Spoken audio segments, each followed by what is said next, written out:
Hey folks, I'm going to talk to you all about something this evening. Actually, I saw this on a video about 2 years ago, but it didn't come back to my mind until today. If you click on my channel and watch my video, my last video yesterday, you'll see I had my Softail Custom, black, against chrome, um, Softail on there, where I'd gotten it out of my residential garage here, and it had a lot of dust and crap on it because it had been sitting in there like a year.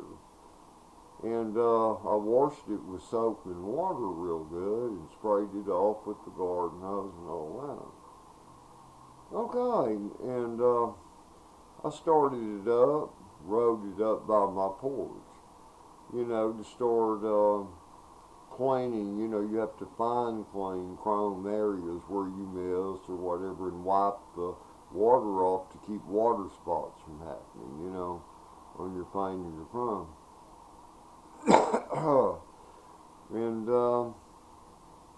I checked my oil and it looked milky. It looked like chocolate milk.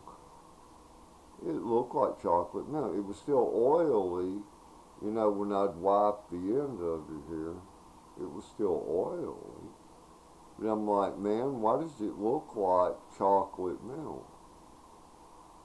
And I came to the realization, see, I'm an engineer, and I've worked around oil fields, with quality control inspectors and subsea platforms.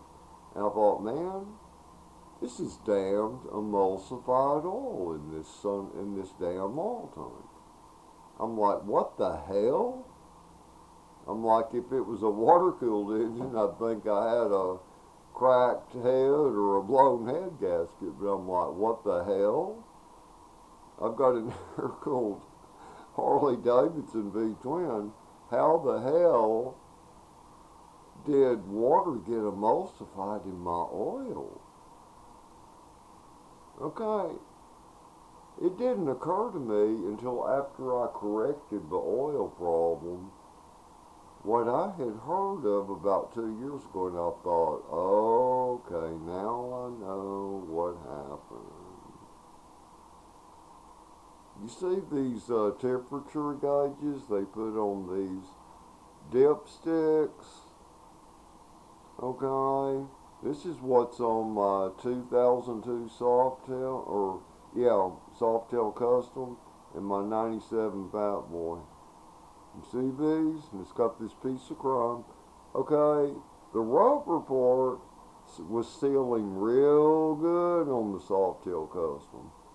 And I'm like, how the hell did water get in my oil? And then when I ran my engine, it emulsified the oil and water together. Guess what, people? I remembered something I had heard. You see around this piece of glass here, or it might even be made out of plastic, the edge here? What these do, when water gets on, you see, they don't go past this where it's sealed off. They go right down this dipstick. See, water from this area goes right down this dipstick. So I made a modification. On it. I took some JB Weld black silicone. Not JB Weld, the gray shit where you patch metal together, but they make other products, the black RV silicone. And I cleaned this off real good with gasoline. Now this one's off of my Fat Boy, but the one in the Softail is the same thing, same temperature gauge, same type seal, rubber seal here, except the dipsticks in the twin cam starting in 2000 were a little bit longer, about that much longer. The oil tanks were a little taller. Okay. What I did, I took that RV after I cleaned this real good with gasoline, so it wouldn't have any oil or anything. And you just put that RV on my finger, and I rubbed it all around in here. That RV all around in here. You see, that shit won't happen again. If you have one of these type gauges, and you ever wash your Harley, or you're out in the rain occasionally, you better tie something over that whole thing. You know, take a piece of wire and tie it, or either that, or you better put you some RV around this. Fuck this temperature gauge. I think that's stupid anyway. Because if I was on a road trip and it's hot, how am I going to look down when, you know, the wider seats cover half of this and look at that and see what the temperature of my oil is? That's stupid. I just pull over, pull the dipstick. You know, if it's smoking on the stick, you know, or it's very hot to touch, you know, I know I'm running too hot or I need a thicker oil, okay? But that shit right there, man. Right there. And I didn't just drain the oil tank in it to fix the problem. Most people think, oh, okay, I'll take the rubber hose under the oil tank. It's got the metal fitting with the clamp. I'll take that off, drain the oil, and fill it back.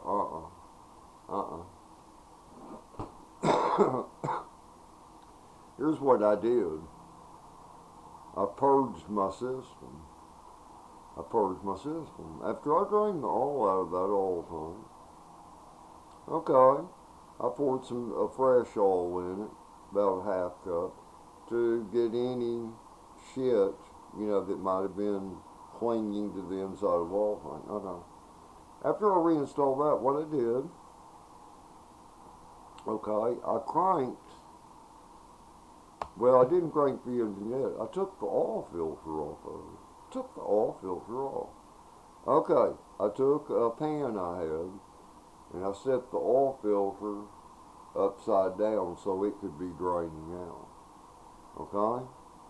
And then I put a pan under it by where the oil filter was screwed on, you know, on the left side of the engine. And I cranked that engine and let the oil purge. This is called oil purging. What this does, it's like if you change all your oil out, what a lot of people don't understand, you can still have a half quart of oil, or sometimes even more, in your cases. And you got that same shit oil in there. But if you crank that engine, let that oil purge out. So I'll let it run until all that oil purged out. It only took about a minute, you know. Alright, then I killed the engine and I put in a quart of fresh oil in the oil tank. Then I cranked it again. And it purged out a little bit of that milky shit again. But then it started coming up as pure oil, you know, without the water in it. So then I put another quart in it, cranked it up again, ran it for a minute, and let that quart purge out, and it came through perfectly clear. There you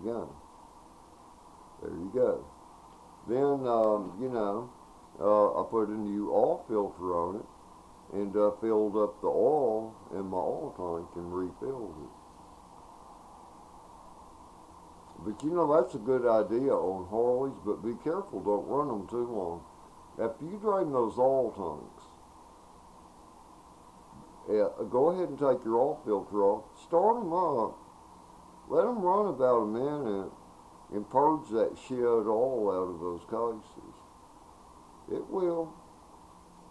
And just put something under it to catch it. But these damn things right here, watch out. These will leak water, see, through where this piece of metal goes over that plastic or glass right there. And then on the inside part right here, water will come down into your oil. But this is very important, and YouTube, let people see this to help people so it doesn't happen to them what happened to me yesterday morning. So that shit doesn't happen to them. See, when I was spraying it off with the hose and all that, it's just leaking away. Now this is out of the Fat Boy, but the one in the soft tail coaster is just leaking away. But I sealed off this area right in here so that shit can't happen anymore, man.